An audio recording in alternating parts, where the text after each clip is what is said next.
Hey, how you doing, everybody? I'm Dan McGee. Welcome to my garage. So, had a busy weekend so far. Started decorating the house and figured I'd decorate the shop. Check it out. Do I know how to decorate or what?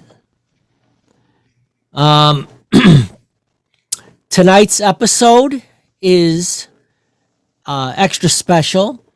We have Hroch, Mike Rendell joining us, and also extra special guest. We have Gail, and we talk music, um,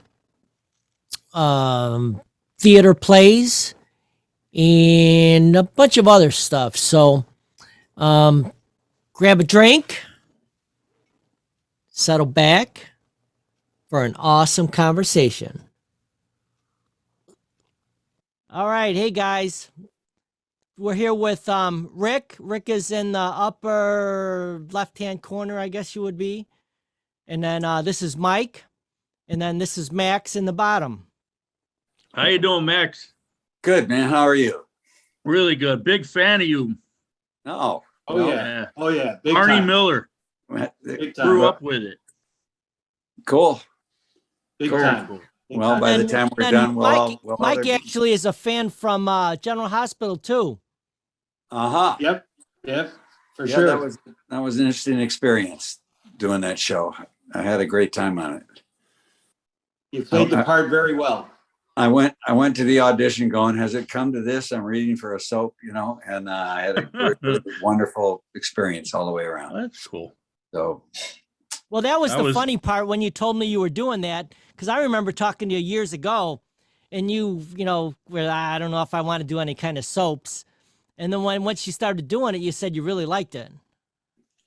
yeah, I liked the people and I liked the part, and I liked, it worked so I could keep the wolf out by the mailbox. And, it was a good experience. Whatever it takes, right? Whatever it takes, exactly. Yep. So, I guess what we're thinking of doing is just, talking about some of the music we grew up with. And I know you were actually hung out with a lot of the people from the 60s and 70s, right, Max? I mean. Oh, I don't know. I mean, in time I met people,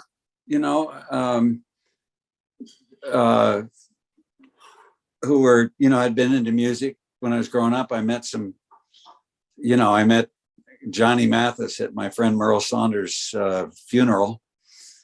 Merle played the B3 and some of the piano on a bunch of the stuff that I recorded, but we were really good friends. And Merle, Johnny Mathis was in his high school band. Oh, wow. So, Johnny Mathis was, our junior high makeout music was Johnny Mathis. Oh, yeah. So, so I did, I guess, over time. I remember I met Dion once. My brother was managing a nightclub in Boston, in Lynn, Massachusetts, just outside of Boston. Lynn, the city of sin. You never come out the way you came in. Oh, really? Dion just cut an album with Joe Bonamassa. Yeah, I saw that. I mean, it's pretty good. It's really good music. Yeah, no, he stayed. He just kind of stayed true to his own self, and he continued to be. At that point, he was, like a lot of those guys in those bands, and they could go play music clubs around the country and stuff. But he seems to have stayed really a balanced guy, and I hear the album's good. It's really good. Yeah. God bless. Wow. Bless you. Quick update. Almost backed off. Quick update. Michigan 7. Michigan 7 already? They just started. Iowa 0. I got it playing in my left ear. Who's Michigan playing today? I know they beat Ohio State last week, but Iowa. Katie's school. Yes, right. Well, So I need to root for that. Keep peace in the family. uh-huh. Keep Mike in tears.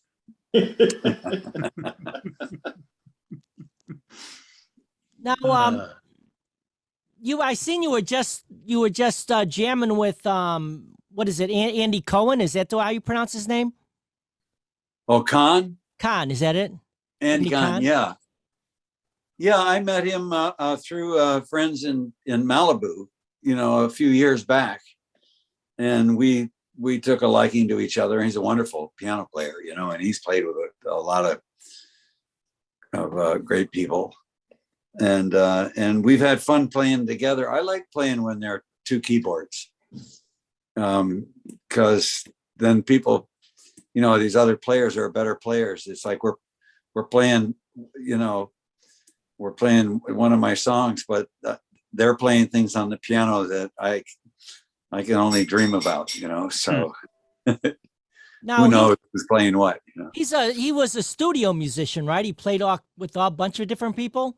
Well, he did some of that, but he played with the Turtles. He played with Geronimo.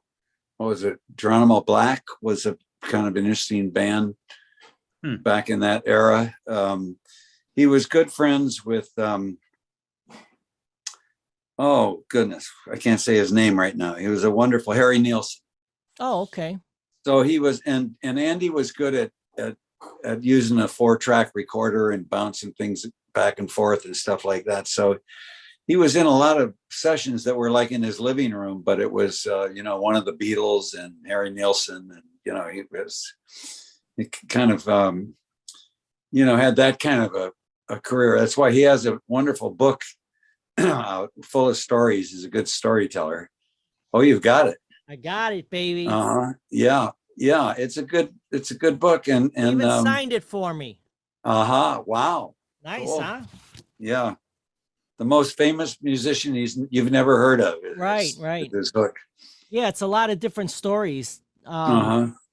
He said he's got stories with Hendrix, Ringo, Nilsson, the Turtles, Little Richard, Dr. John, Seals and Croft, Billy Bob Thornton, Ray Bolger, Grace Slick, and more.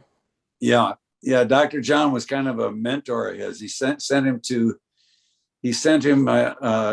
somebody as to be to play keyboards with he pinned a note to his shirt or his overalls or something, said, this guy's, I'm sending this guy over to you. Oh, really? Dr. John's one of my heroes, he's such a wonderful player. Now, who is that's Dr. John, and what didn't he play with a Dr. John in something or another?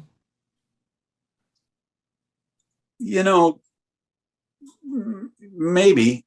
It sounds the name sounds familiar. He's out of New Orleans, Mac Revenue, okay. and I was in the right place, and it was at the wrong time. Chris is bringing me my dinner. Oh, hi, Dan. Okay. Hey, how are you? You could join in anytime you want. You what? You can join in anytime you want too. Well, thank you, my dear. I'll make the time. This is awesome. Well, this ain't a boys' club. Yeah. What's a boy without a girl? Right. Well, that's one of Chris's. Chris is a pretty darn good percussion player. But I seen a when you were showing your pictures. I seen she was playing some kind of a tom-tom looking thing. Yeah, djembe, they call it. Is that what it is? Djembe. But yeah, she was into African dance for a long time, and then had injuries to her feet, and she got into drumming, and she's drummed with some of the best African, from Africa, drummers who have been over here in the country for a long time and have their own followings and stuff. So wow. Cool. But one of her jokes is, what do you call a drummer without a girlfriend? What's Homeless. that? What is it? Homeless. Oh. Homeless. Homeless. That's funny. I get it. Then there's that whole thing about there's musicians and then there's drummers. Yeah. I'm going to walk away 1 second. Keep talking. I've got to turn my heater off. So how do you guys know Dan? What's your connection with? Through school, We all went to Argo. Aha. the neighborhood. You guys just had a big, like, 100th year anniversary or something, right? Yeah, Yeah. that was pretty good. Mm-hmm. Yeah, it was a good time. I graduated with his wife. Uh-huh. And you're a Michigan fan. I am.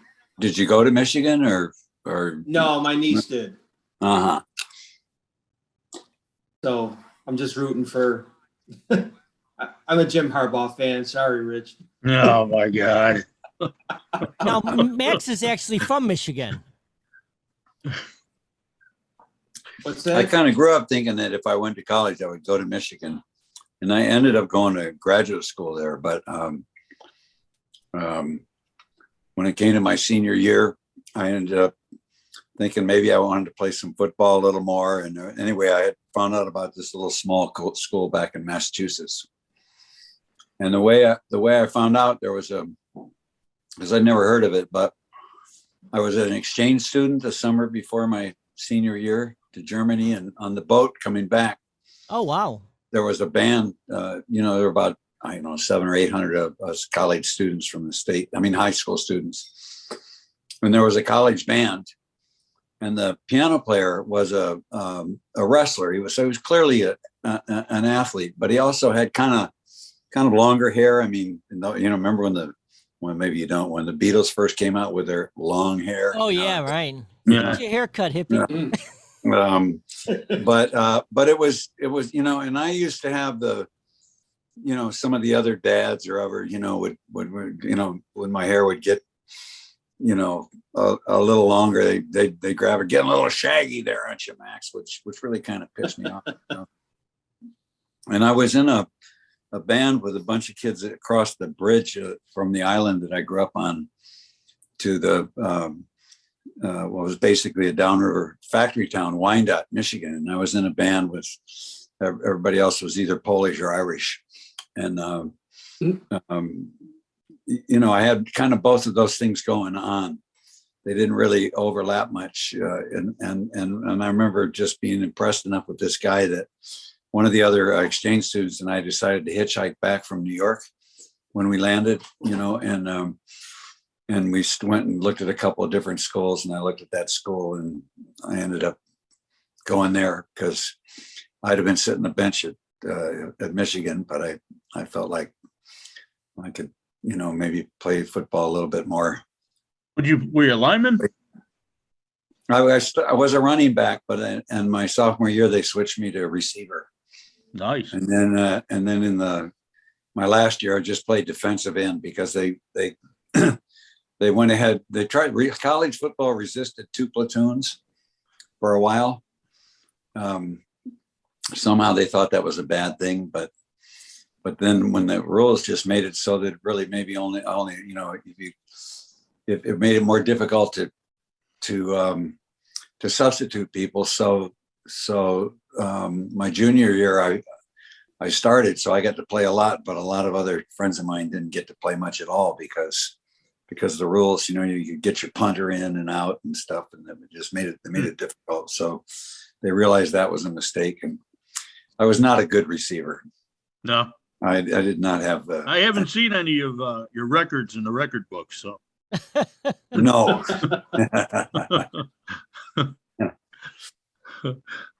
I did. I played one freshman year. I played one season of lacrosse, and they did tell me that I probably had the record for the shortest time on the field between penalties. Is that right? Because I was in the penalty box, and they counted down the time, and the ball came rolling down, and one of our guys and one of their guys came, and just the most natural thing from a football stance was to block the guy, but that's not the way. That's not the way it works in lacrosse. So, I can remember the guy Block him with a forearm. I said, I'm not sure you got a full second on the field there between penalties, but it's probably a record of some kind. Anyway. So are you guys players as well as appreciating music, or? More singing than playing. Ah, I did the choir in the high school. uh-huh. That's something. I do. If they say, "Do you sing?" I say sometimes. But they say, "Can you sing?" I say it's a matter of opinion. So Yeah, right. I'm a little envious actually of people who could actually sing in the choir and stuff like that. Feel always a little unsure of what's going to come. I am an awesome singer in the shower. Mhm. Yeah, when I get mad, I sound a little like Pavarotti. So That's a funny line. Yeah, it's kind of a funny story. I actually failed half a year of science in my freshman year. So to make up the credit, my counselor said, "You're gonna have to take, a course." He goes, "How about choir?" And I'm like, "What? People are gonna make fun of me. They're gonna call me canary or, Uh, shut up."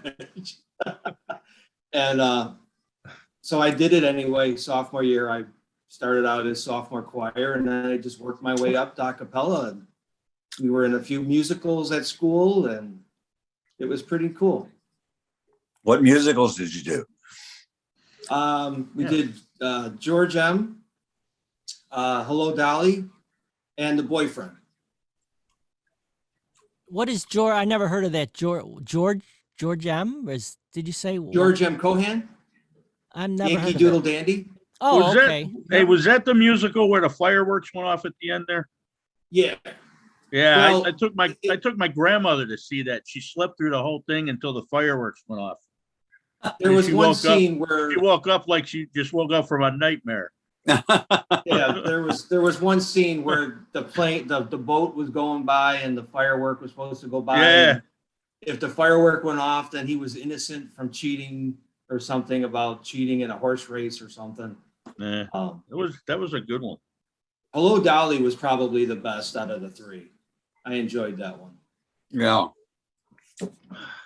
Max did a play on Broadway about Babe Ruth, a one-man play. It was pretty awesome. I got a copy of it. I was Was it- interested in What was it called? The Babe. Really? Yeah, and it was the Babe at 3 different times in his life, Uh-huh. and was one right after he'd been traded to New York and was having a good season, Uh-huh. and then the next was right after he retired, and they wouldn't let him manage, and he was working through that time in his life in his early 40s, and then shortly before his death. And it was actually a great experience to work on. I worked really hard on it, and I learned a lot about him. The people that did it, they'd never really done a play before or anything. It's just one of them had a relative that had been his I think like his PR guy or something, for a time. So they felt like certain rights to some version of his story. But I ended up meeting, in particular, I got into a great relationship with his daughter. She called on the phone one time while we were in rehearsals, and it was kind of interesting actually, because they had me go on a radio show, sports guy that had a call-in show, just part of pre-marketing for the play, and the deal was to do it for 2 weeks and then tape it. So the sports guy was a black guy, and he was one of those who felt, as a lot of people did in Babe's time, that he was passing, that Babe was actually black, because he'd gone to an orphanage and then he was passing. And those guys played in the it's kind of barnstorming, in the off season. They would go around and play. They'd play a lot of the teams in the Negro League. Oh, And really? they just play out. So a lot of people felt that about him in his time. Ty Cobb refused to stay in the same hotel with him. Really? I didn't know. Ty Cobb was a racist, and he says, if he's staying in that hotel, I'm not staying, and called him the N-word and everything. So that was around him, you know. My own conclusion that I came to in researching, because he had a family, you know, but they were his dad ran a bar down on the docks, and he was a big kid. And you know, at 14, he was already getting in serious trouble, but he was a gifted athlete. So they took him in at an orphanage, and this one priest in particular kind of, you know, helped guide him, and you know, I didn't know that about him. yeah. So, but this guy, he made that, he was making that pitch, and somebody called in, and he gets on the phone, you know, the guy gets on the phone and saying, that's a lot of bullshit and everything. And then the sports guy says, oh, this is you again, you son of a bitch. And they really got in an argument. You racist piece of shit and all that, you know. And so about 2 days later, I get a call. Someone says, hey, Max, we're rehearsing. He said, there's a woman on the phone, says she's Babe Ruth's daughter. I said, okay, well, let me take it. I got on the phone with her, and she says, well, Mr. Gail, I got a bone to pick with you, because I hear you're saying that my dad was a black man. I said, well, wait a minute. You know, I think I know where this came from, where you heard this, but I didn't actually say that, you know, and here's what I think and stuff. And she says, well, I just, you know, have to say that I, you know, I'm not sure how you would feel if someone, you know, said that your kids were black or part black or something like that. And I said, well, they probably will, because at that point I had my wife Willie, who was black, and our 8-month-old daughter, you know. So I said, well, they probably will say that, you know, because, and there was this long silence, and then she said, well, Mr. Gail, I'm gonna have to leave, because I got a horse foaling right now, and I have to take care of that. And I said, oh wow, I just had a horse foal in my yard, like just before I left for here, which was true, you know. And because I had a couple of horses that Danny Arnold, who created Barney Miller, he'd given them to me, you know, so I had to make a corral and everything. But anyway, you know, somehow out of that, we got into a great relationship, and she really helped me with the understanding of the Babe, you know, during that time after his playing days were over, and he really wanted to manage. And of course they wouldn't trust him, and he'd put all the management through such shit with his own behavior and all that, you know, that, you know, they were kind of done with it, but it was a heartbreak for him and stuff. And she really helped me understand that, and then connected me with a couple of the guys that he had played with, you know, who were, had insights into him. And it was a pretty good, the experience of it. The night of our dress rehearsal was for the sports writers, and they were the best audience, because in the one-man play, the audience becomes actors in the play. You know,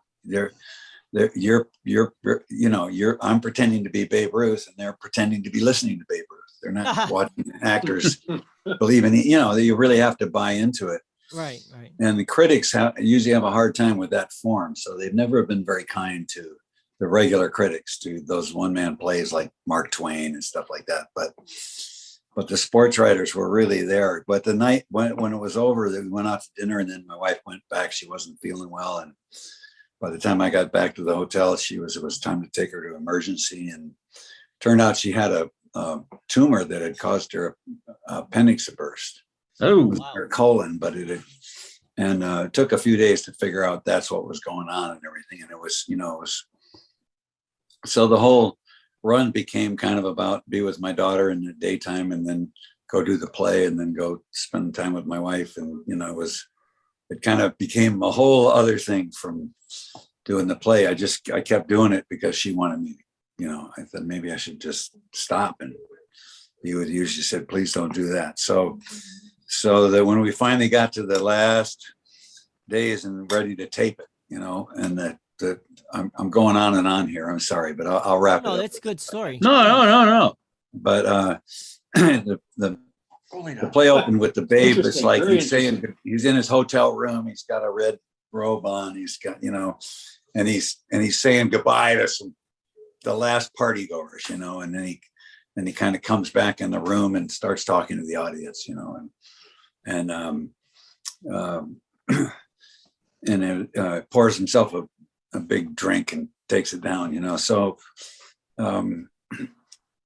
I told the stage manager, I say, you got any real booze? He says, yeah. He says, put real booze in there, you know, which is, you sure, Max? Yeah. I mean, I was kind of nervous, and I was, you know, whatever. It was a terrible mistake because we had to stop right away because of some technical thing with the cameras, you know, and then we started again. So I took 2 good shots of scotch, I think it was. Might have been whiskey, but so we had two tapings, you know, one in the afternoon and later with a small audience, but mostly the cameras were set up. And, you know, I was, you know, the whole first one, it was a very emotional experience. I overwent into all the tension of those 2 weeks of doing the play, and Willie was still in the hospital, and, you know, and so then it was about coffee and sobering up, and I had all this makeup. They really did a heavy makeup thing. They made a death kind of bust of me, you know, and then put these really talented guys, a whole nose and different teeth, and just pretty much all that was there. And it's interesting when you got like a totally different face, but you look in the mirror, it's you, you know. It's an interesting thing, but anyway, so that tape that Dan has seen, you know, when I look at it, I see, for one thing, I was starting to sweat a lot, you know, like you do when you're in that state, you know, but I couldn't blow my nose or anything because I had a fake nose on. So, I mean, I see, wow, I'm just barely getting through it, but I think we had a pretty good take on the story, you know, and I found some other writers and stuff, and I think it is an interesting story, and that was my Broadway experience doing the That's baby. pretty cool. Very cool. Yeah, very interesting. Now you didn't, the other one too you were talking about, One Flew Over the Cuckoo's Nest. Go ahead and finish eating, then you could talk. I don't want to interrupt you if you're eating. No, I mean, I think we should all make our equal contributions to this conversation, but oh yeah, that was earlier, and that was off Broadway. That was in a small theater. I did it in San Francisco. That was my first professional acting gig, and a while later I did it in New York, and that was pretty cool. You guys have probably saw the movie or read the book maybe or something. Cuckoo's Nest. Yeah, Oh, it's a great book too. So somebody else tell a story and I'll eat. What's the score to Michigan game, Michael? 14-3. I guess Iowa didn't get -4, right? So they're the day of the 3. Yeah.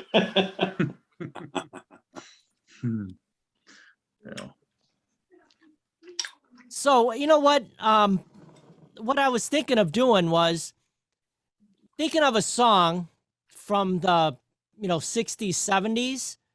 And then, to me, and I think this is for a lot of people, when you hear a song or a band, it brings you back to a certain place or time in your life. So, like if I say, Boston, the group Boston, where, what would you think of if if you heard a song come on that was from Boston, the first album? Now I'll start off. When it was probably 1970, probably 77, 78. I think that album came out, or at least when I got it. It was a 8-track tape actually. So when I hear that Boston, I automatically think of my 1975 Pinto that I used to drive around in.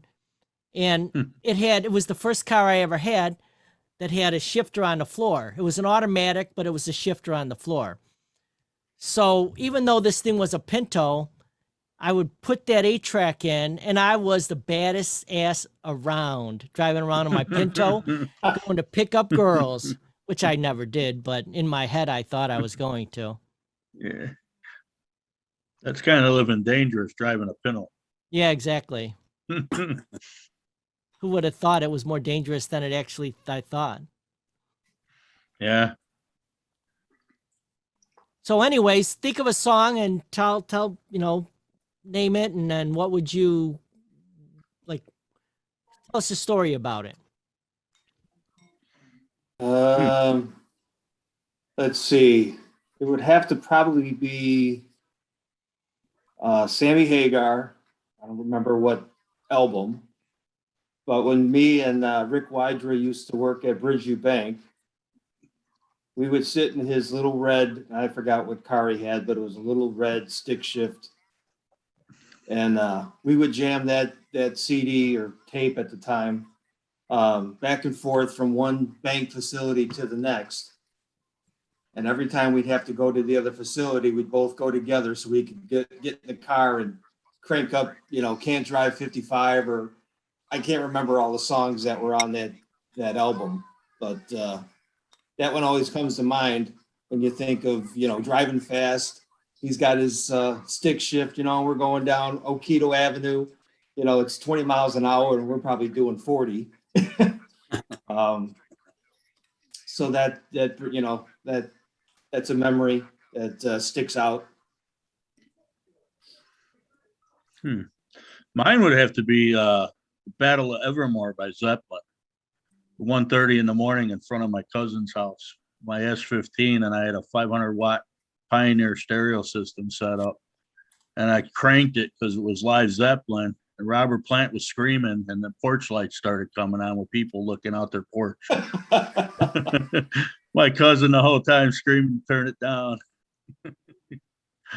Yeah, that was fun. We used to hang out at DeWitt's house a lot.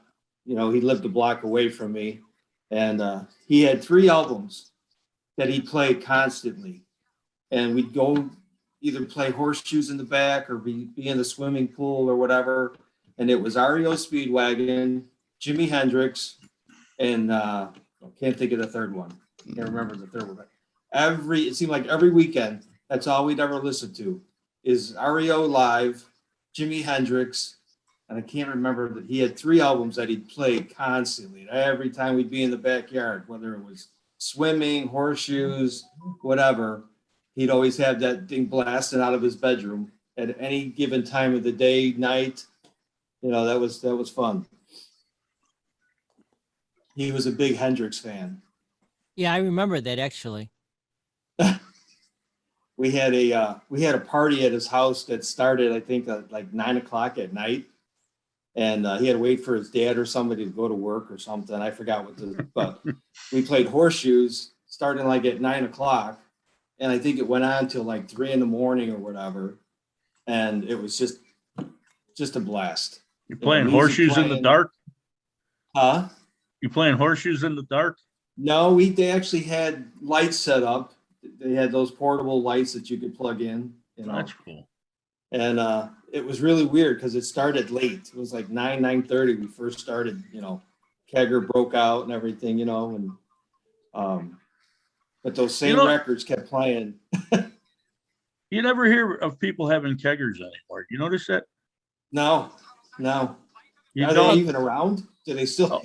I don't know. You know what? They probably do. You're just not invited.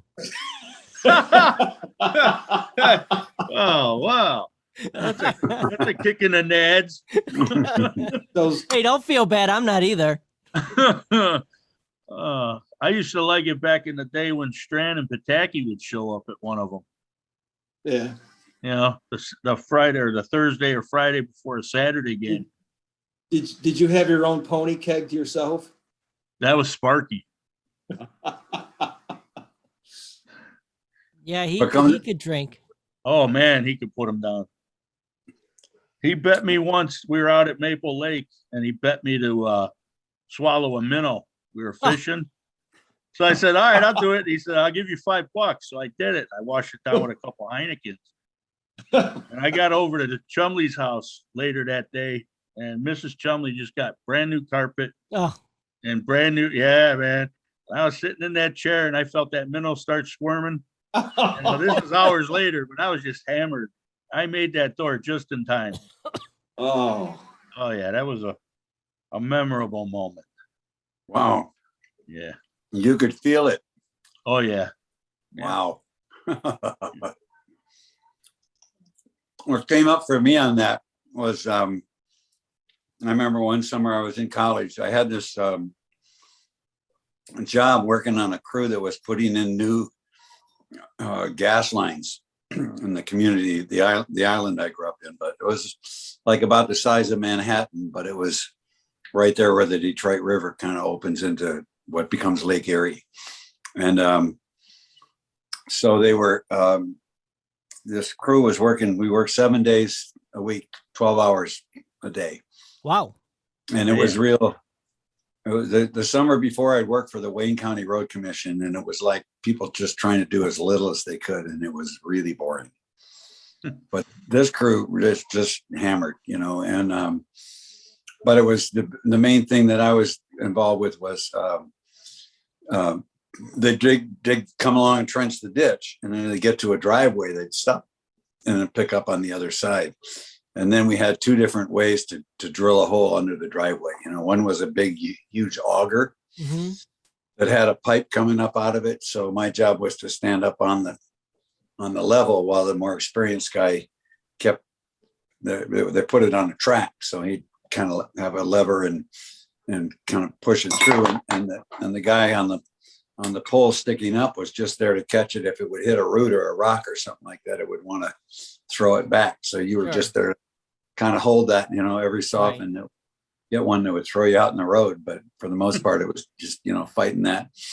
And the other one was a drill that kind of rotated, but it had a water coming through, which had a little water, long thing with a little water shooting out the head. So it kind of did that. But when I was done, I would go over across the bridge over to this other town there and go to Bob's Big Boy, which was kind of the new thing.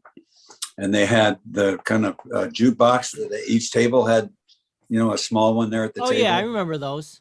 And what I would always play was, that was when Ray Charles came out with that album of country songs, Busted and Born to Lose, and, you know, a whole bunch of country songs that he just, you know, sang the crap out of. Oh, yeah.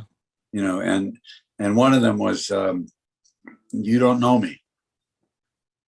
You give your hand to me and then you say hello. Oh, yeah, that's a good one. And I can hardly speak. Yeah. My heart is beating so you'll never know. You know, was that? Sure. And time came in my life, because sometimes these kinds of things are like predictors. You know, time came in my life where I was best man in a wedding of my friend who was marrying the gal that I had introduced him to, you know, who was, you know, beautiful and rich and, you know, and I remember thinking, okay, that I was into that song back then, but I was, you know, somehow it played out in my life in a way.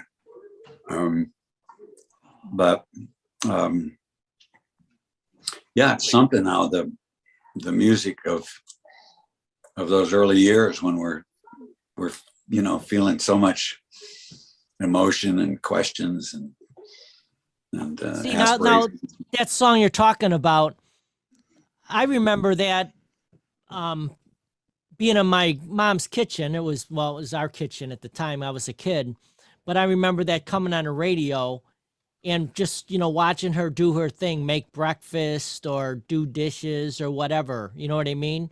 Mm-hmm. So that old country stuff, she used to listen to a Chicago station called WJJD. And anytime I hear that old country, it automatically brings me back to my being in the kitchen, watching my mom just do her kitchen thing. Mm-hmm. And it's like I'm there. I mean, it's that the reality is to the point where only thing I can't do is smell the food. It's amazing.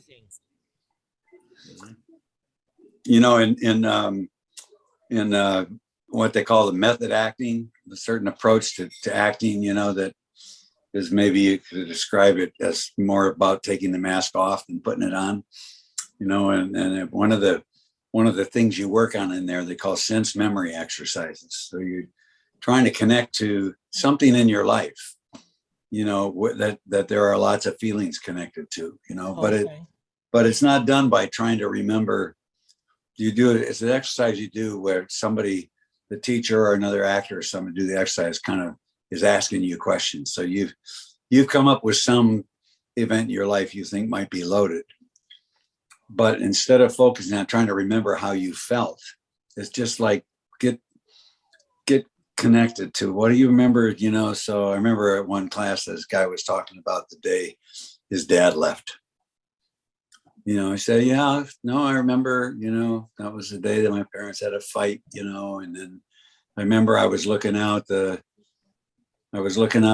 bedroom window, you know, and he got in the car, and I remember, and they're being asked, so what else do you remember? Well, let's see, and I remember the curtains were kind of blowing, you know, and something about the curtains, and then all of a sudden, boom, all this emotion happens. It's connected in with that moment and the curtains, you know. So I think that's that approach to acting was based on insights into how we have our emotions locked in with kind of specific sense memories of times. That's what you made me think of, Dan, when you told it, when you shared that. Yeah, and you know what else does that for me too is smells.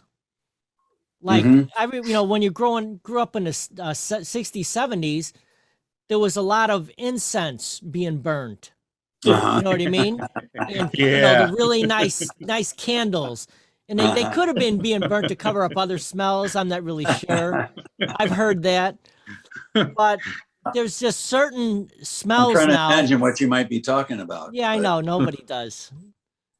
But it's just amazing is, remember I brought up that whole thing about I could hear everything. I mean, I could see everything and feel everything except the smell. But the smell does the same thing, where it will get me exactly like a perfect example is my first girlfriend when I was 15 and she was 14. I used to go over to her house, and her brother was a couple years older than us, and he always had incense going because he would listen to his whole room was painted black, and he had the black light. This was in the 70s, by the way. This would have been 70, 74, 75. So he had the black walls, black ceiling, and then he would have the black light posters on the wall. You know what, you know those, right? Where they just, when you turn the black light on, it just glowed. You know, there you don't see anything except for the glowing of the posters and stuff. But he would always have the incense going. And then in her room, which I wasn't allowed in her room, but every once in a while I would get lost and go up there. She would have candles. So the candle smell to me always brings me back to my first girlfriend. But it's just an interesting how your senses can bring you back in almost like a time machine.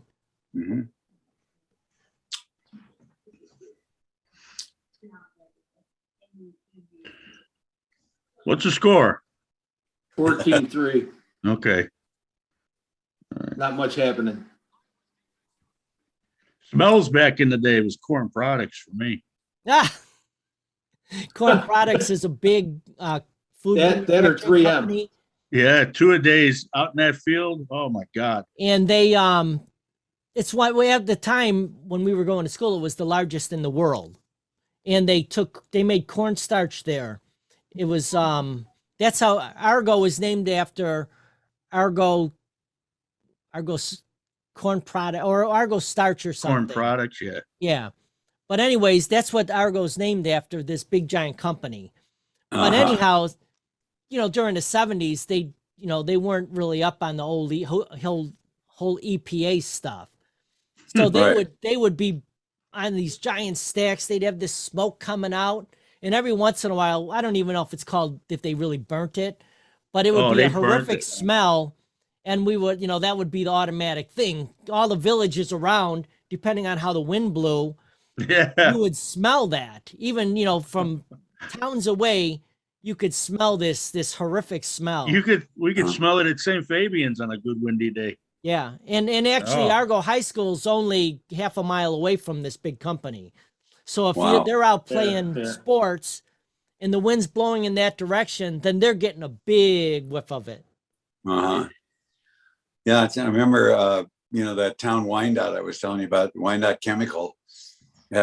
So when you'd go, across the bridge from the island to head, say, in toward Detroit or something. Anyway, there, Uh-huh. that whole area along the riverfront there, it was like, it'd kind of make your eyes water. Oh, And, wow, that bad. And it was just, Toxic. it was like, it just made you think every time, wow, people live in this.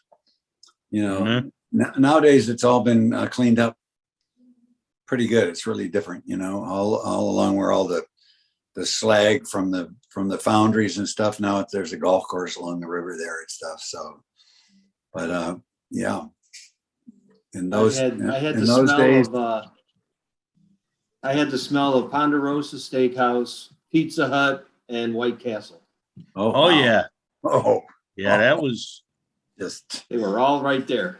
they led you Yeah. right into temptation, huh? Oh yeah. Yeah, because you only All lived a within- couple blocks, right, from all them. Yeah, remember the old farmhouse over by Wiersma Park? Oh, yeah, that's still there, right? I don't know if is that house still there? It is, I'm pretty sure. The Park District The one owns it. behind Pizza Hut, or Pizza Hut used to be. Yeah, I think the Park District owns that. Yeah, there used to be that Ponderosa right next door. they could never get a steak right. Every once in a while, they do something wrong, and it would be. And you go in there half hammered, just get angry with the guy. You tell him well done, and it's bleeding and mooing when he brings it. Like, dude, man. Yeah. Yeah, and then you realized, oh, it was actually in White Castle, right? No, that does sound good right now. A couple sliders. Yeah. White Max, Castle. you don't- Right? Max, you don't have them out in California, do you? White Castles, no. Uh, No. They I got think Crystal, don't they? Crystal They have Burger Crystal? in Florida, I know. They're nothing like White Castles. No, they're not even close. Yeah, I Yeah. never heard of that. What's the name of it again? Crystal Burger, Yeah, I never heard of that. they're down Florida, Georgia. They've Arizona. got in California. They've got what, the In-N-Out burger, right? In-N-Out. In-N-Out Burger, yeah. That's pretty good, huh? I heard of it. Yeah, they're good. They're good for In-N-Out Burger, and one of their milkshakes will make you want to lay down and go to sleep. Well, it's straight to the But- ICCU but- with me. Yeah. But there's nothing quite like White Castles, I have to Yeah. say. Yeah, sliders are, Mhm. you wake up the next morning and you're still burping up the pickle. Now that's pretty much a Midwestern thing, right? White Yeah. Castle. I Yeah, think so. Yeah. I think the first one was St. Louis, Uh-huh. Could be. if I'm I'm not not even sure. mistaken. And then the second one was the one over by Midway. Yeah, I know one of their headquarters is right off of right by Ford City. They've got one of their Bedford offices. Park there, yeah, Yeah, yeah, off of State Road, yeah. yeah.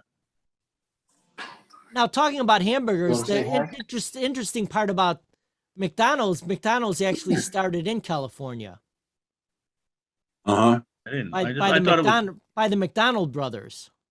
really? They just Yeah. had a show about that. How They did. McDonald's and Burger King went at it, went after each other.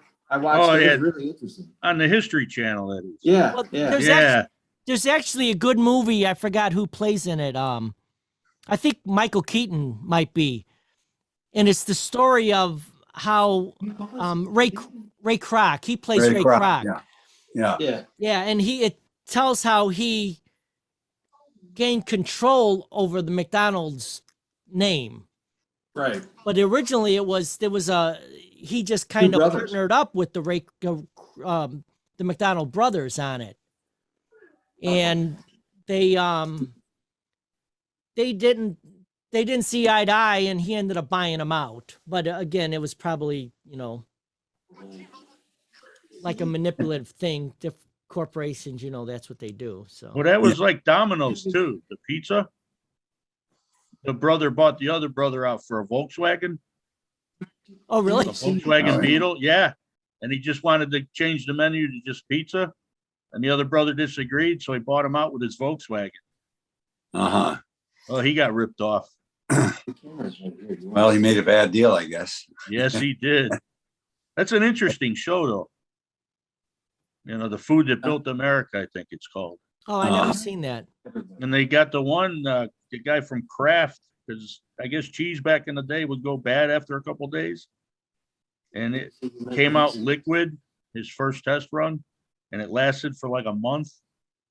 And that's when they came up with the pasteurization. I guess Schlitz got involved with it. And there was a big battle between Schlitz and Kraft because of the pasteurization. Oh, wow. It's pretty good. It's a pretty good show. Learn a lot. I know that with Ray Kroc and all that, that was the start of the idea of the business format franchise. Before Right. then, you franchise like Firestone tires or something. It meant you got to sell those tires at your gas station or your tire store or whatever. But the business format franchise, you were franchising that way of doing it, that way of making hamburgers, and the process was interesting the way they yes, set it up. yeah, Because they called it fast food because people were stopping on their way to New Jersey or New York, and they see a McDonald's on the side of the road, and that's boom, boom, boom, get it out as quick as you can.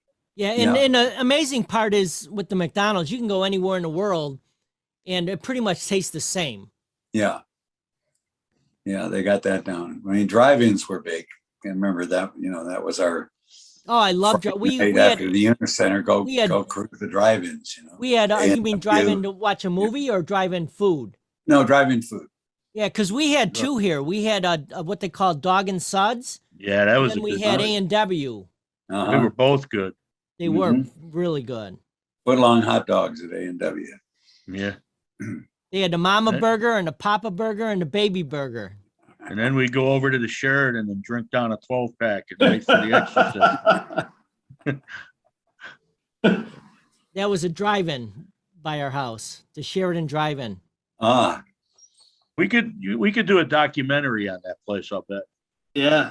A lot of horror stories on that place. A lot of stories I don't remember.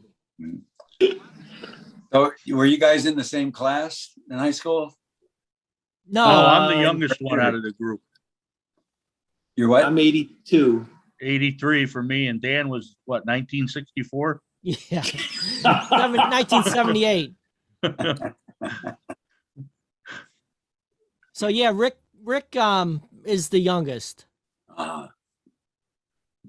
And I feel like the oldest. Yeah. Well, when you first said I'm 82, I thought, wow, he looks good for 82. He does, doesn't he? Oysters and yogurt. Is that what they call it nowadays? Yeah. Yeah, you want to talk about music? Talk with the Sheridan. A lot of music made there. Oh God, yeah. Well, they played heavy metal there. That was epic. And then, but their downfall was the Tuesday night dollar night. I mean, that's the night the kid got hurt in the bathtub or in the bathroom. And like 75 different municipality squad cars were pulling in. I didn't hear about that. I thought it was the end of the world. Yeah. All these cops and everything flying around. We're half drunk and smashed, Yeah. and you got to drive out of there. Come on. Yeah, I'm driving my mom's Fairmont wagon thinking, man, they're gonna pound us. Put that out, roll the windows down, get all this shit smoke out of the car. Wasn't that a gunshot or something? Yeah, we were right there, yeah.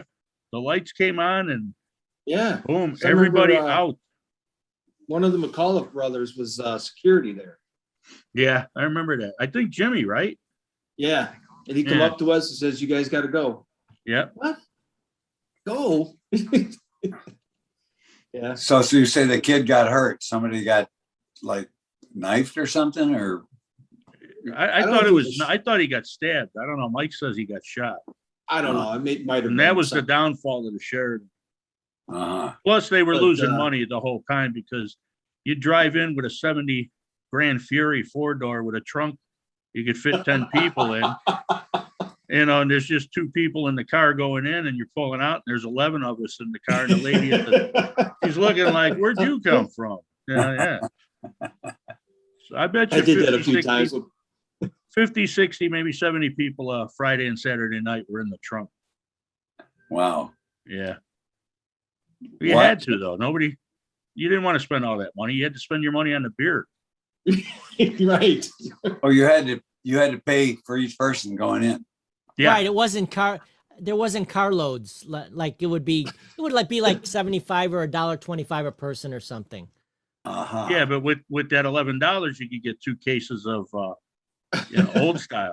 Yeah. In the day. Or Stroh's. Yeah. Or what was that one?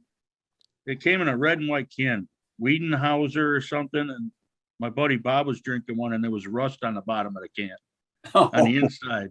That's how bad this beer was. Oh, yeah. Wow. That was a hangover. Yeah, we could do a whole show just on that. Beer drinking? Oh yeah. No, the Sheridan. Oh God, So yeah. Sheridan Drive-In, depending on what day of the week it is, it could be like a family thing, or if it was like a Friday or Saturday night, a lot of the high schools would like carve out sections. So there would be Yeah, like these Revis and somewhat Stag gang tried to within Revis the and Stag Sheridan. would So try that's and what get they're the back talking in that. about. And we'd be like, nah, that ain't gonna happen tonight, pal. You can't park here. Yeah. There were some epic fights up there, battles. So yeah, that ended up. I think that's what there was a lot of violence between high school kids. I wouldn't call it violence. I would call it misunderstandings. Oh, okay. We are taping this, Dan.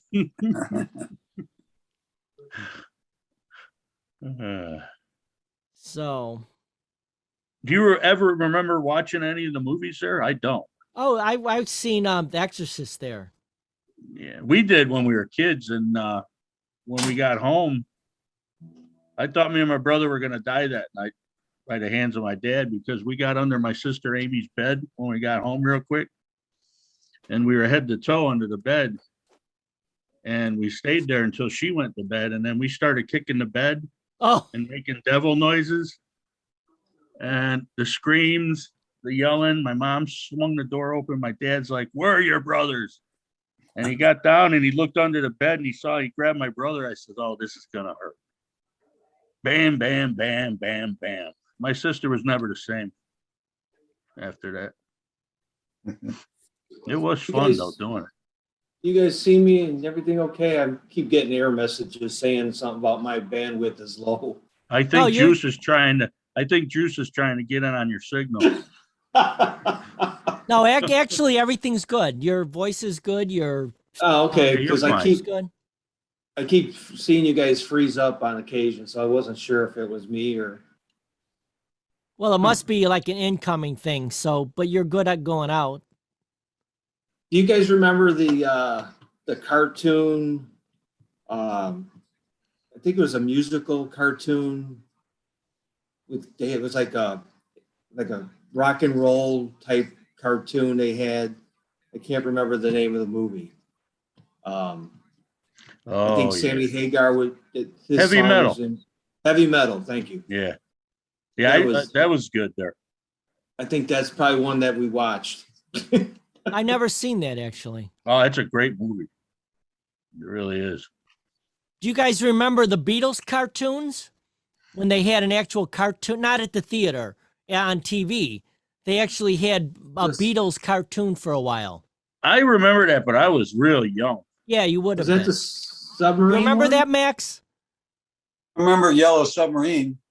That They was actually yeah, had the like movie. small, like a 7 or under. It's like an under 10-minute cartoon that they would play on. Like you were probably just at the right age where how old would you have been? Like between like 65 and 70. Well, I graduated from college in '65, and the Beatles had just were hitting while I'm like my senior year in college. Okay. And so, but for some reason I didn't. Well, I remember I took a teaching job because it kept me out of Vietnam. And so my first 2 years out of college, I taught in a small private, what they call country day school outside of Detroit. Oh, wow. Because I didn't have any teaching credentials or anything like that, but but they didn't care. And I remember my break hours. I would go to they had 2 music rooms Mhm. with a a grand piano in it, and just you couldn't hear whatever you did in there. You didn't really hear it outside in the hallway. Oh, wow. And I mean, you kind of hear it, Right. but It was just it was muffled real bad though. So I remember getting a Beatles playbook and learning songs, like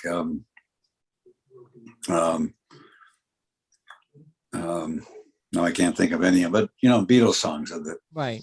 the time. And they were actually using I knew a lot of the older songs because because my dad had been a piano player, and I just knew a lot of the old songbook that, and I could get jobs playing piano bar jobs that the good players didn't want.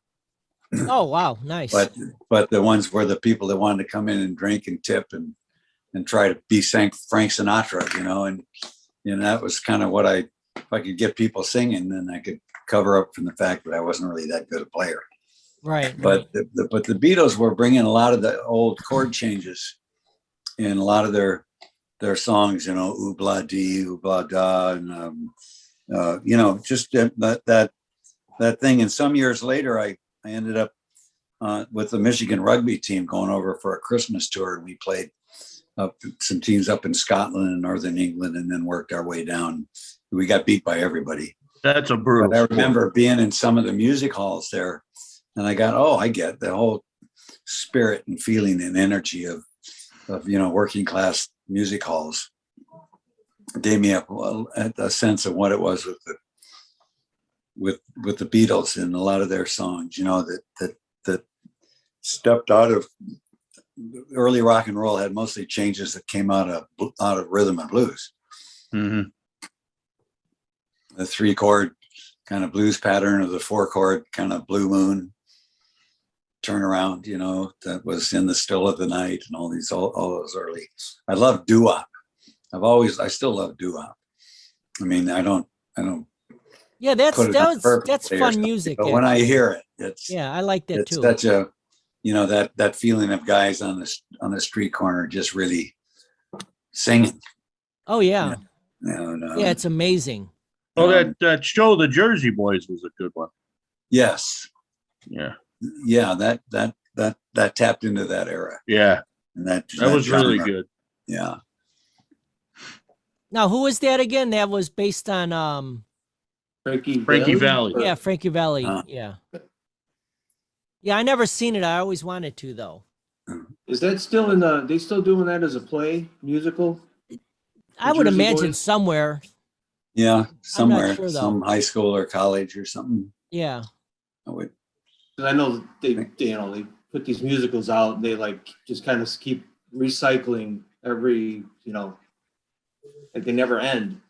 Right. It's like they play I them for, I always wanted to see that $1 Million Quartet. That one looked really good. Was that with Johnny Cash? And, Yeah, Johnny Cash, Carl Right, yeah. Perkins, yeah, Elvis Presley, and right. who? There was one other one. Oh, the guy that played the Orbison? piano. No. Oh, Jerry Lee Lewis. Yeah, I think was he the fourth one or not? It was. I think so. I never heard of that group. I mean, what what a group. Wow. Now when that you one, no, first said- that was a play, Max. Oh, it was a play about those guys. That's Yeah, well, what somebody happened was it was based on a true event. They all were recording at Sun Studios down in Tennessee, and there was one day that all of these artists were in the Sun Studios and they were jamming together. So it's a real event that they made a play out of. I see. That's Okay, why it yeah, was that called the would've $1 been- Million Quartet. Yeah. Wow.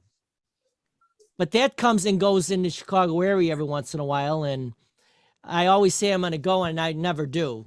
So Uh-huh. Did you ever get a chance to see the Donny Osmond one? no, what was that one?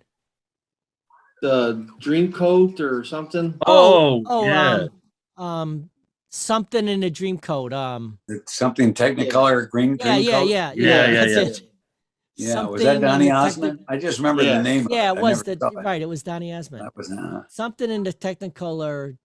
That was was back based- in the 90s, wasn't it? Yeah, late 90s, I think. Yeah. Yeah. Joseph, was it Joseph in Yeah, it Joseph was in the based on the Technicolor biblical Dreamcoat? story, right? Yeah. Based on Joseph and his coat of many colors, Right. and which Yes, was yes. the song, but the story where Joseph, had that. Yeah. No, Yeah, I didn't know remember was that. Donny That was a Osmond. long time ago when that was around.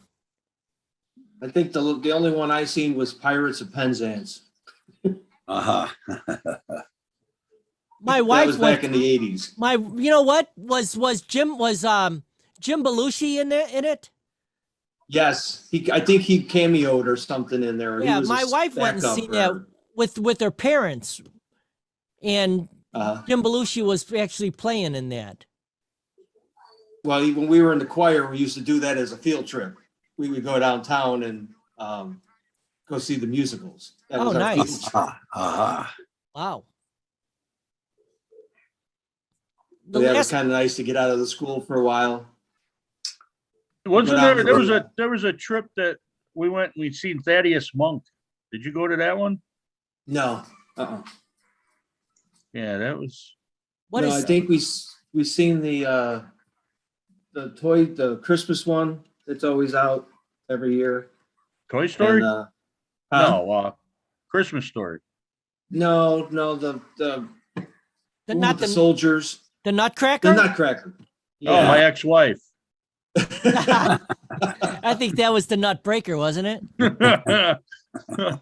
You know, Kate, my daughter Katie played in the Joffrey Ballet version of that, and she played like 4 years in I a didn't row. hear anything. You broke up. What's that? Oh, I might be too close.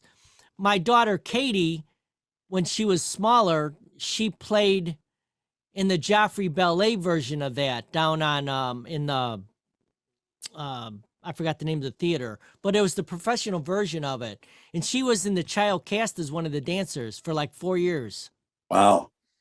What was the name of that issues. theater? I remember that, Dan. It's a Yeah. real famous theater. I can't think of what Yeah, it yeah, is. yeah. It's out. It's Oh my it's God. connected to the Roosevelt College. Yeah. I can't think of it. But she tried out for it 1 year and then didn't make it.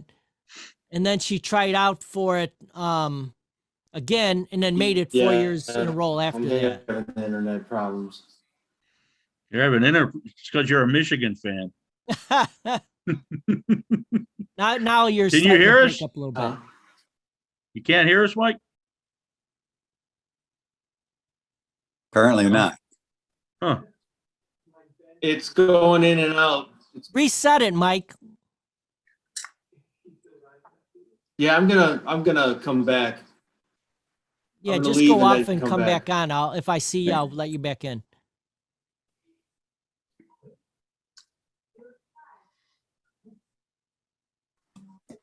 Yeah, you notice, Dan, my hands haven't been near that mouse tonight.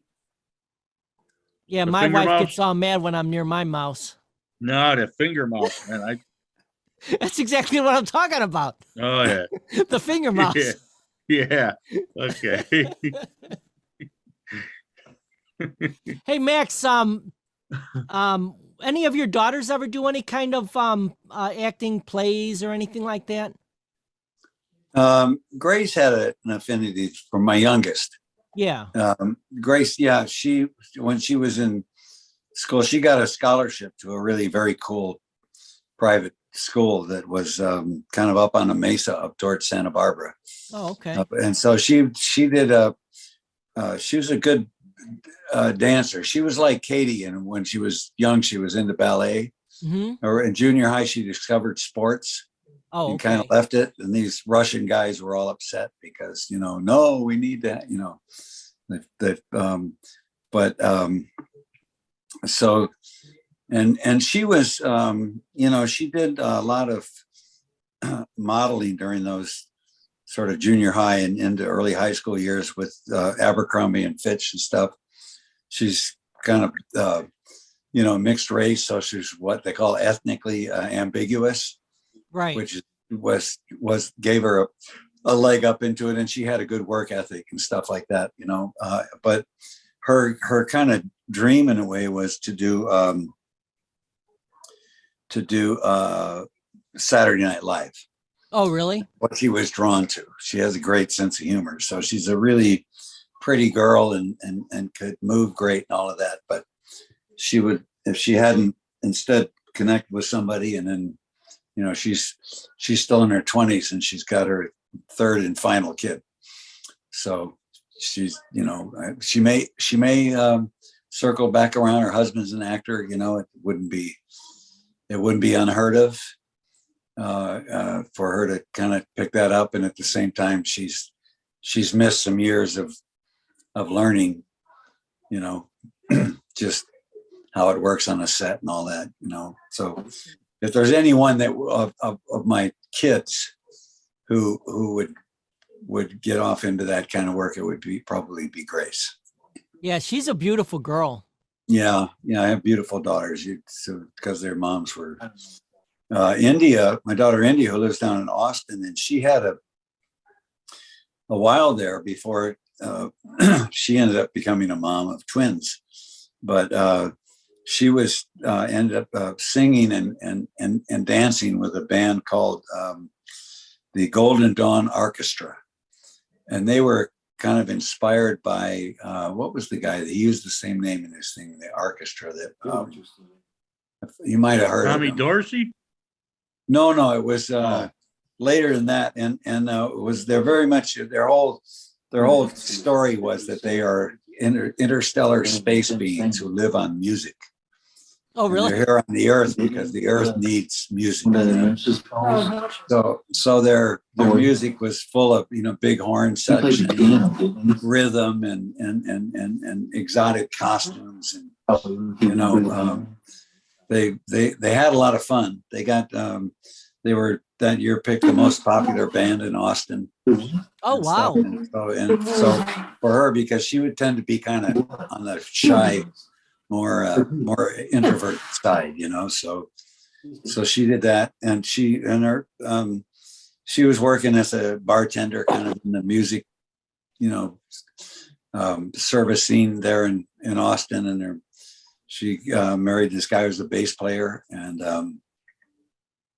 they were sure they weren't going to have kids, but he came off the road one time for their anniversary weekend at a hotel, and they now have 5-year-old twin girl daughters. So they're 5 already? Yeah, well, they will be in April. Yeah, but still, I mean, wow. Yeah, it goes fast. Yeah. It takes forever and happens in a moment. Yes, it does. Wow. I have a quick soap opera question. When you guys did the nurse's ball, how many takes did you guys have to do? 1. Oh, really? Everything was one take. It was one take. You go in and record it. Okay, so that was one take, and not even wasn't with I got held up in traffic. So by the time I got there, if you're talking about the thing that Maurice and I did, I mean, I think the dancers and stuff rehearse more, but for Sonny and I had this number, the Frank Sinatra tune, and he'd already recorded his part. And then I did one take on the recording, and then that's what you use as you're trying to lip sync to it, although they do mic you, but yeah, it was I really would love to have done at least a second take, but they don't mess around with second takes much on the soap. It's, it's mush time. They don't have the money. There were back in the, go ahead. Go ahead. It's amazing. Like, I've watched General Hospital probably since like the very beginning, when it first came out, which was probably early 70s, 60s, whatever. No, it's been on for 55 it's just amazing years. Of all the people who've come and gone, and you see, you watch it and you hear people singing. It's like, oh my God, you don't realize that they have the talent of acting, and then they put the singing in the guitar and piano and everything, and it's really cool. Yeah, it's there's a lot of talent in that cast, and it's pretty amazing how much story they do every day, the downside is you don't get second takes, you don't get to explore it more and all of that. The upside is it's not like you're waiting around for 6 hours for them to light, the reverse shot. You've done shot from this way. Now they got to turn everything around and relight and everything. And, it's not like you're working. Sometimes it happens, but for the most part, you're not working a 12-hour day and with a whole lot of waiting time. So that's cool. Very good. Very interesting. I enjoy that stuff. I think that was probably like the best things I liked out of the whole thing was the nurses' balls that were. Yeah, I guess it became a really, it started with their AIDS ball. They wanted to do an AIDS story. That's something I learned about the soaps, is that they were the first to do an AIDS story. They were the first to do an interracial couple. They actually for as kind of hokey a rep they have, they've been pretty innovative in terms of what kind of storylines they've done. Now I still get a lot of that on my Twitter, because that's pretty much what I got going, that Twitter and that, and one of my I call her my bonus daughter, because she calls me her bonus dad, but just somebody that I met when she was not quite 16 and pregnant, and her dad had disowned her and stuff, so, and she, after doing a whole bunch of interesting things in her career, has been driving 18-wheelers for the last 15 or more years, and she's been really a leader, and she created something called Real Women in Trucking, because there's a women in trucking organization that's basically a bunch of apologists for the company, because the women get a rough deal in the trucking world, and there's a lot of sexual harassment and stuff like that going on, and so Desiree, I'm trying to think now, I lost track of why I brought her up. I can't remember why I started talking about her, but maybe it'll come to me. I totally lost where we were that got me into thinking this was a relevant story. Now that truck story pulled away, huh? Yes. The last time I saw General Hospital was when Luke and Laura were an item. Oh my God. 1980, I think it was 81. I spent the whole summer just drinking and getting high. Yeah. And after about 6 months of soap operas, I'm sitting over there at Chunley's house, and I'm like, I got to get a job or something. This is getting out of hand, man. Yeah. It was huge, and they were the cash cow for ABC. Oh yeah.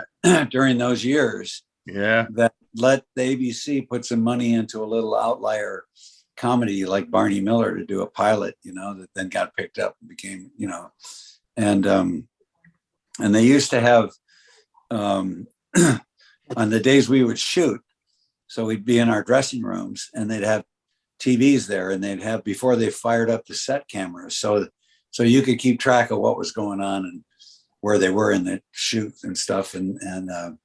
But before that, they would have the soap cameras on, which was, kind of, because we were doing a comedy. So we were, a whole other take on life from the soaps with those serious long shots at the end of the scene, where the camera moves in and people are, doing their whatever. It was all pretty hysterical. But, and the guy that played Luke, he'd been in an acting class, that we had an acting class together. He was very, very serious about his work, very, very committed to it. And they were huge. Luke and Laura was, huge. What they say really set the soap operas back was the OJ trials. Because you didn't have the internet or any of that then, Right. So the OJ trials preempted all of daytime TV. Hey, that's the beginning of reality TV. Yeah. In a way, yeah. Ito, baby. And the kind of process cop shows. Yeah. With all of the forensics and stuff like that, then that started the shows where, all the focus on the morgue and, the lab and all that kind of stuff. Yeah. So, but yeah, the soaps were a big deal. And now they're kind of hanging on by the financial fingernails, Craft services, which is, the foods that's out there for the cast and crew. On a network show, they'll have, especially on shooting nights, they'll have a very elaborate food. The craft services for General Hospital is coffee. Oh, wow. They want you Coffee in and out, little huh? creamer cups, anything beyond that. Well, now that since it's been COVID and people can't go over to the cafeteria or whatever to eat during lunch break, so they do bring in sandwiches, but it's pretty minimal. It's one of those sandwich packets with a thank you, Chris, with a a sandwich and an orange and a little bag of potato chips, and a water. Now that show that I what was it, Sunset Studios, when you were filming what was it, Sons and Daughters? Yeah, Sunset Gower. Oh, is that what it's called? Sunset Gower? Yeah.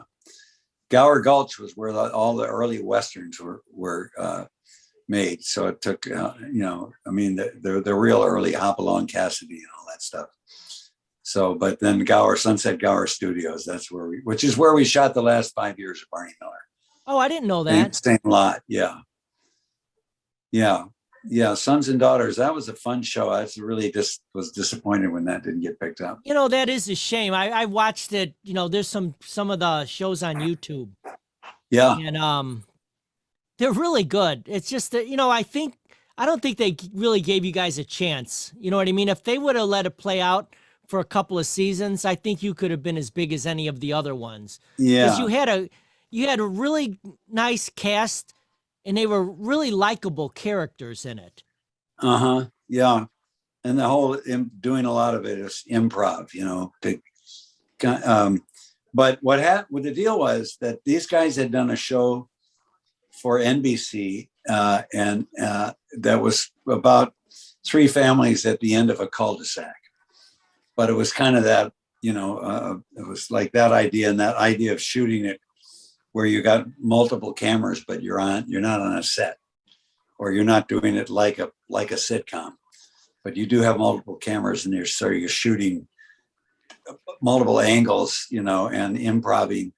And we would do one long improv. They'd have an idea of what the elements of the scene were. Right. But we would improv, and then we'd say, okay, let's keep that bit and that bit, and can see if you can get from here to there, and and so what happened was NBC didn't pick it up, but ABC said, well, could you do one with us, which would be like 3 generations of the same family? So that's where they came up with the idea of Sons and Daughters. And ABC was like the client, but NBC owned the show because they owned that original one. Right. And ABC was kind of ready. You know, the internet was still, it was still something that if the networks thought about, NBC was very officially said, we're never putting our stuff out digitally because then anybody can take it. Right. ABC was sort of ready to give it a shot, but they didn't own the show. And so if they spent that summer, because they had us up against the Fox, the variety show, what is it? America's Got Talent, or whichever was the one that Fox had. Right. Of those shows, Star Search, maybe it was, or anyway, we didn't do well in the ratings. We got reviews as the best new show, but didn't do well in the ratings. So the ABC would have had to take the risk of showing it heavy through the summer and investing, and they didn't own any of the digital rights. And NBC didn't want to do anything with digital rights and stuff. So I think those played into it because ABC did do a pilot that got on called Modern Family, which was not the same as Sons and Daughters, but it had elements in that it was, it wasn't like a typical family comedy. Right. No, it definitely has the same feel of it. So anyway, that's what happened to that, and because I'd gone to him, we are already doing lap stuff, Dan.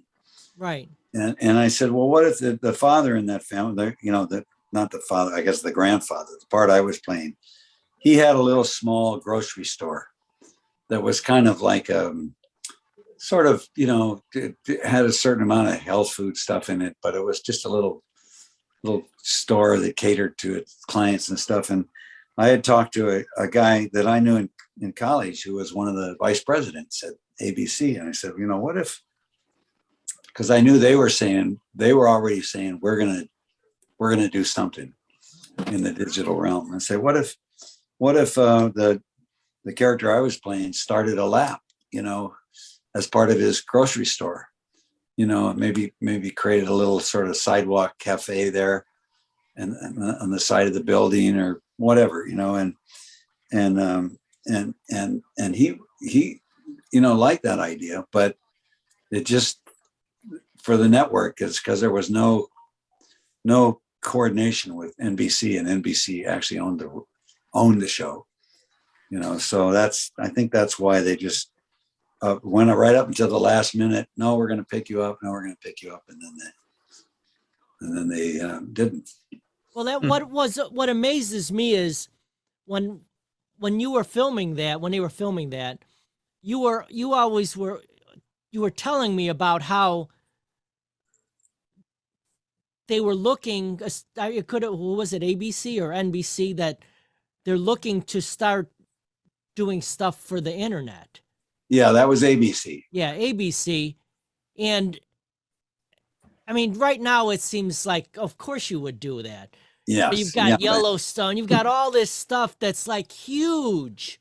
Mm-hmm. And it's just pretty much being played on like a broadband type of thing.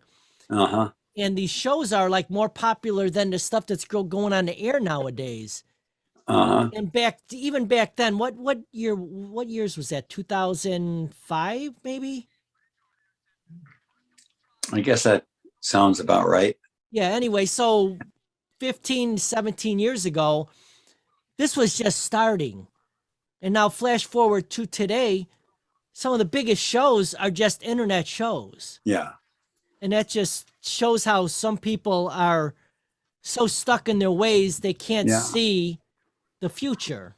Well, it's like the music business, they just refuse to put anything out online and sued, went after when what was it? God, I can't remember the name of the first big platform that was set up where people could Oh, put stuff yeah. online. I know what you're talking about. And the networks went after, they sued people who were sharing, they just I mean, not the networks, but the music business, the music companies, the record. Yeah, it takes people a while to get it. Same thing's kind of going on with crypto now, I think. And that there are people that resist what's new. Mostly the people that will lose or have something to lose or see that they have something to lose, some corner they've got in the market or whatever. Right. But yeah, that was did you keep in touch with any of those people from that show? I see stuff from Fred Goss, who created it and played the dad in the show. And, every so often one of his things will pop up on mine, or he'll like something I put out or something. And we might say, we ought to get together, but I haven't gotten together with him, but it was a great experience. It got my appetite going again. Oh yeah, I can see why it would though. It just seemed like such a fun way to make a series. Yeah, we laughed a lot doing it. I like the camera. All the cameras on it were like shoulder shots. They didn't do the cranes. They didn't have the big mechanical cranes. Right. Everything was like a shoulder shot, and they come in on it, and it was like 2 or 3 camera guys, right? I can't remember. Yeah, we had 3 cameras and sometimes 4 with long cables and stuff, because we would be on a location for the most part. Eventually they built a set in the studio for the main home stuff. Oh, that when I was there, that's what I was there during the sets. I didn't know that you were doing stuff on location. We did the pilot and a lot of the early stuff, on locations. Okay, well that explains the beginning stuff. It seemed like a lot of stuff was being shot outside. Yeah.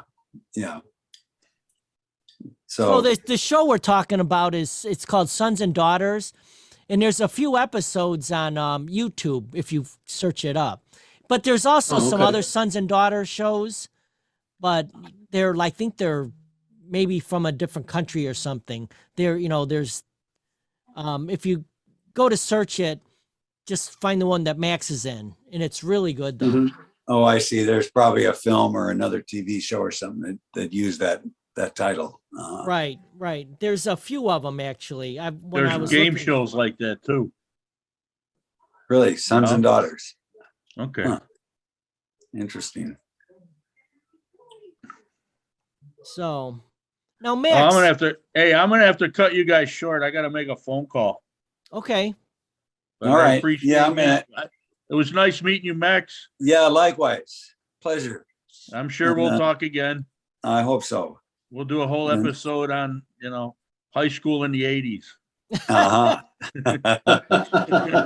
Yeah, you remember that, Max, right? When you were in high school in the 80s?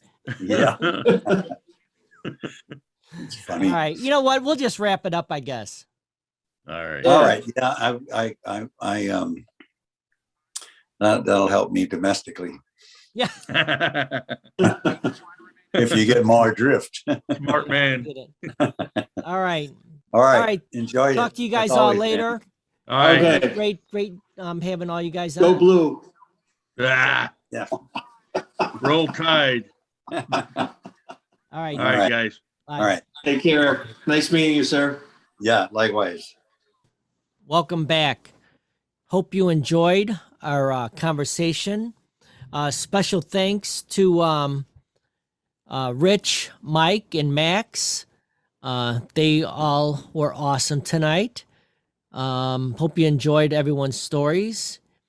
And I think that's about all.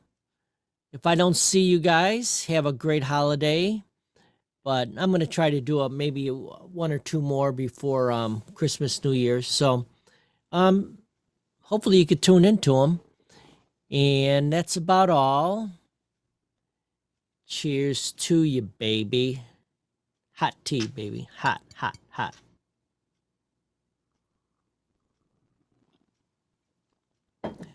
Give a quick like. Show your love. Talk to you.